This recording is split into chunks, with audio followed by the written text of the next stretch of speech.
प्रिय मित्रों, आज हम एक और नए वीडियो को लेकर आए हैं। इस वीडियो में हम श्रीमद् भगवद गीता के दूसरे अध्याय को सुनेंगे। चले भगवान श्री कृष्ण के दिए गए उपदेशों को सुने और इनसे ज्ञान प्राप्त करें। वीडियो को अंत तक जरूर देखें और लाइक एवं सब्सक्राइब करना न भूलें और कमेंट में जय श्री कृष्ण लिखना न भूलें। चलिए वीडियो शुरू करते हैं। श्रीमद् भगवद गीता सार, अध्याय 2, सांख्य योग। जय श्री कृष्णा। दोस्तों, इस अध्याय में हम जानेंगे सांख्य योग। सांख्य योग का अर्थ है संन्यास, संन्यास का अर्थ है ज्ञान। इस अध्याय में भगवान श्री कृष्ण अर्जुन को आत्मा का ज्ञान देते हैं। पिछले अध्याय में हमने सुना था अर्जुन विषाद। भगवान श्री कृष्ण यहाँ से असली ज्ञान देना शुरू करते हैं, जो कि हमारे जीवन पर उतना ही लागू होता है जितना अर्जुन के जीवन पर हुआ था। इस अध्याय के साथ हम आगे बढ़ते हैं अपनी मंजिल की तरफ। मेरी सभी से विनती है कि इसको सुने और समझने से पहले आप भगवान श्री कृष्ण से इस ज्ञान की प्राप्ति की कामना करें। जब भी आप दुख में घिरे होते हैं, उस समय भगवान का स्मरण करने मात्र से ही वह आपकी सहायता के लिए दौड़े चले आते हैं। जिस प्रकार उन्होंने अर्जुन की सहायता की थी, उसी प्रकार से वे हमारी सहायता के लिए भी तत्पर रहते हैं। जरूरी यह है कि हम उनको हर समय स्मरण रखें, चाहे सुख हो या दुख। श्री कृष्ण बताते हैं कि एक योद्धा कभी युद्ध से मुंह नहीं मोड़ता, वह उसको शोभा नहीं देता। यदि समस्या आपके सामने है तो समस्या को मन की कमजोरी मत दिखाओ, अर्थात दुर्बल महसूस मत करो और उस समस्या से लड़ते हुए आगे बढ़ो। जब आप समस्या का सामना करते हो तो कई बार ऐसा होता है कि परिस्थितियां आपके अनुकूल नहीं होती, तो उस समय हम बहुत ही कमजोर महसूस करने लगते हैं, जिसके चलते हम गलत को भी सही समझकर अपना लेते हैं और अधर्म की ओर बढ़ने लगते हैं। लेकिन श्री कृष्ण कहते हैं, यह नपुंसकता को बढ़ावा देने वाला कर्म है। अर्जुन एक श्रेष्ठ योद्धा थे। उनको निद्रा पर विजय प्राप्त थी और कहा जाता है, जो निद्रा पर विजय प्राप्त कर लेता है उससे श्रेष्ठ दुनिया में कोई नहीं होता। लेकिन ऐसा श्रेष्ठ व्यक्ति जब डर जाता है और भगवान की शरणागति में जाता है तो भगवान उसकी भी सहायता जरूर करते हैं, जैसे उन्होंने अर्जुन की थी। श्री कृष्ण को हमने कई लीलाओं में सुना होगा कि वह दुखी को देखकर हमेशा मुस्कुराते हैं, तो आप सोचते होंगे इसका क्या कारण है। इसका कारण यही है कि वह त्रिकालदर्शी हैं। वह आने वाले हर पल को, हर क्षण को जानते हैं और इससे वह हमें यही सिखाते हैं कि हम जिस क्षण में हैं, अर्थात वर्तमान में हैं, हमें उस वर्तमान के पल को ही जीना चाहिए। क्योंकि बुद्धिमान व्यक्ति बीते हुए कल का विषाद नहीं करता और आने वाले कल के लिए चिंतित नहीं होता, वह आज में ही अपने जीवन को व्यतीत करता है। भगवान का ज्ञान हमें मंजिल की ओर ले जाता है, अर्थात इसका मतलब बहुत ही साधारण सा है कि हमें किसी भी बात का शोक नहीं मनाना चाहिए। श्री कृष्ण सांख्य योग में बताते हैं कि हम कालचक्र में फंसे हैं। हम आते हैं और जाते हैं। हम कल भी थे और आगे भी होंगे। यह जीवन का खेल निरंतर चलता रहेगा। भगवान कहते हैं कि यह बदलाव इस प्रकृति का नियम है, लेकिन हमारी आत्मा कभी नहीं बदलती। वह आज इस शरीर में है तो कल दूसरे शरीर में ही होगी, क्योंकि वह अविनाशी है। भगवान श्री कृष्ण अर्जुन से कहते हैं, हे कुंती पुत्र, जीवन के बदलाव को मनुष्य को सहन करना पड़ता है और उसे करना भी चाहिए, क्योंकि यही नियम है। प्रकृति के नियम के अनुसार हमें इन तीन तापों, दैविक, दैहिक और भौतिक दुख को हमें सहन करना पड़ता है। जब तक हम इस शरीर में हैं, हमें यह ताप सहन करने ही होंगे और इसी के साथ आगे बढ़ना होगा। लेकिन भगवान यहाँ यह भी समझाते हैं कि जो ज्ञानी होते हैं वह किसी भी बात का विषाद नहीं करते, दुख प्रकट नहीं करते और न रोते हैं, और वह ना ही बहुत ज्यादा उत्तेजित होते हैं, क्योंकि वह जानते हैं कि यह भाव एक सा नहीं रहता। अर्थात समय बदलता है, कुछ बुरे के बाद अच्छा होता है और कुछ अच्छे के बाद भी बुरा हो सकता है। यही प्रकृति की सच्चाई है। यहाँ दोस्तों मैं आपको एक उदाहरण दूंगा। एक राजा था जिसका नाम अकबर था और उसका दरबारी था बीरबल। एक दिन राजा बीरबल से कहते हैं कि बीरबल, मुझे कुछ ऐसा लिख कर दो जिसे मैं खुशी में पढूं तो मैं दुख को महसूस कर पाऊं और दुख में पढूं तो खुश हो जाऊं। बीरबल बहुत ही सनातन धर्मी और भागवत पुरुष थे।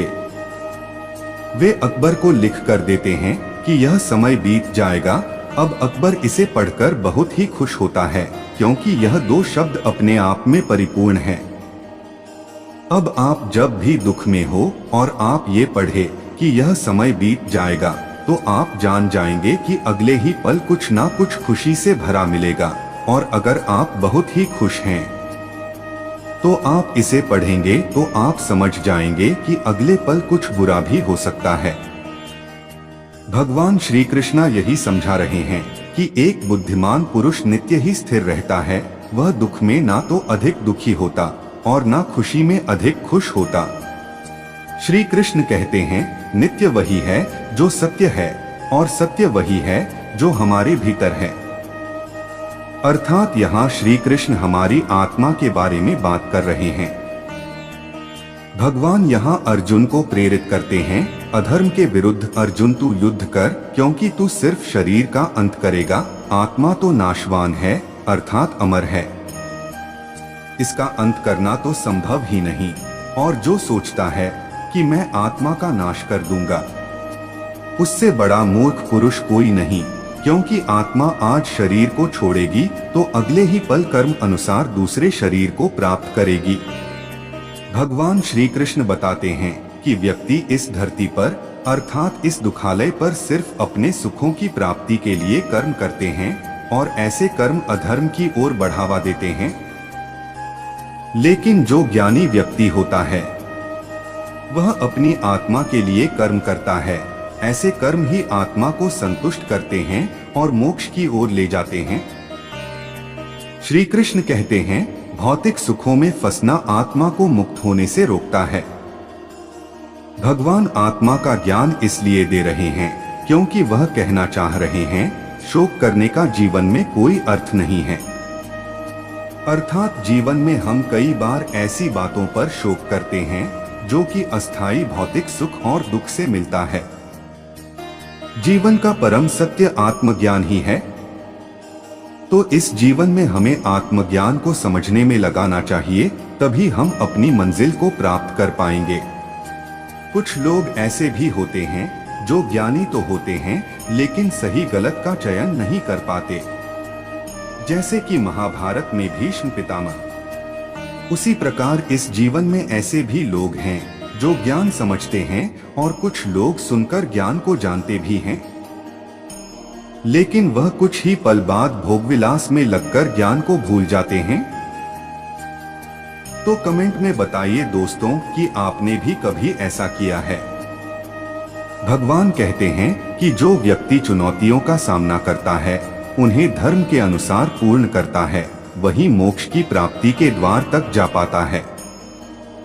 भगवान अर्जुन से कहते हैं, हे पार्थ, अगर तू इस युद्ध से भागेगा तो लोग तुझे अपमानित करेंगे, और अगर युद्ध करेगा, चाहे जो भी उसका परिणाम हो, उससे तू सम्मान को प्राप्त करेगा। इसका अर्थ ये हुआ दोस्तों कि हमें अपनी जिम्मेदारी से भागना नहीं चाहिए, अपने परेशानी का डटकर सामना करना चाहिए। परेशानी से भागना जीवन को नर्क की ओर ले जाने वाला कर्म होता है, क्योंकि आपके निंदा करने वाले इसी ताक में रहते हैं कि कैसे आपको नीचा दिखाए। इसलिए हमें पूरी जी जान से अपनी ताकत से लड़ना चाहिए, क्योंकि चुनौतियों का सामना करने से हम अनुभव प्राप्त करते हैं। अर्थात अगर आप हार भी जाएं, तो भी आपको अनुभव की प्राप्ति होगी। इसका अर्थ यह है कि हमें लाभ हानि, दुख सुख, इन सबको एक बराबर समझकर युद्ध करना चाहिए, या यूं कहें कि हमें अपने कर्म को उसके बिना फल की चिंता के करना चाहिए। भगवान हमें ज्ञान योग देते हैं और उसी के साथ कर्म का महत्व बताते हैं। श्री कृष्ण कहते हैं कि जो कर्म भोगों की प्राप्ति और स्वर्ग की प्राप्ति के लिए किए जाते हैं, ऐसे लोग ढोंगी होते हैं, क्योंकि वह सुख और ऐश्वर्य से परे कुछ देखते ही नहीं। उदाहरण के तौर पर आपने एकादशीय व्रत रखा है और आपके मन में खाने का विचार चल रहा है, तो भगवान के अनुसार ऐसा व्रत व्यर्थ ही है। ऐसे व्यक्ति कर्मों के फलों को भोगने के लिए कर्म करते हैं और भगवान चेतावनी देते हैं कि हमें ऐसे व्यक्तियों से दूरी बनाए रखनी चाहिए, क्योंकि इस तरह की मानसिकता के व्यक्ति नरक की ओर जाते हैं। ऐसे व्यक्तियों की रुचि कर्म में नहीं, अपितु उनसे मिलने वाले फलों में होती है, अर्थात कर्म के परिणाम में आसक्ति रखते हैं और अपने कर्म को परिपूर्ण तरीके से पूर्ण नहीं कर पाते, उसमें कुछ ना कुछ गलत या त्रुटिपूर्ण कार्य करते हैं, जो कि उनके पतन का कारण बनता है। भगवान स्पष्ट रूप से समझाना चाहते हैं कि हमें अपने कर्म स्थिर मानसिकता के साथ करते रहना चाहिए। हमें लाभों में आसक्ति नहीं रखनी चाहिए। अपनी कामनाओं को त्याग देना चाहिए, क्योंकि कामनाएं लालच को बढ़ावा देती हैं और मोक्ष द्वार से दूर करती हैं। इसलिए मन को एकाग्र कर हमें आगे बढ़ना चाहिए और हमें भोग की वस्तुएं त्याग देनी चाहिए। त्यागने का अर्थ यहाँ पर यह है कि उसका विचार भी मन में नहीं होना चाहिए, तभी हम इंद्रियों को वश में कर मन पर काबू कर पाएंगे। यही एक ज्ञानी पुरुष की पहचान है, क्योंकि जो सिर्फ अपनी इंद्रियों की तृप्ति के बारे में सोचता है, ऐसा व्यक्ति अधिक सोचने के कारण अपनी स्मरण शक्ति का नाश कर देता है और भोग में डूबकर बर्बाद हो जाता है, और इससे उसका अहंकार भी बढ़ता है। हमें इंद्रियों के नियंत्रण से बाहर निकलकर एकाग्र चित्त से भगवान का नाम लेकर आगे बढ़ना चाहिए और अपने लक्ष्य की प्राप्ति करनी चाहिए, क्योंकि इसी से प्राप्त होती है ब्रह्मा स्थिति, जो हमें लक्ष्य प्राप्त करने में हमारी सहायता करती है। तो दोस्तों, इस अध्याय में भगवान ने कामयाबी की सीढ़ी चढ़ने का रास्ता बताया है।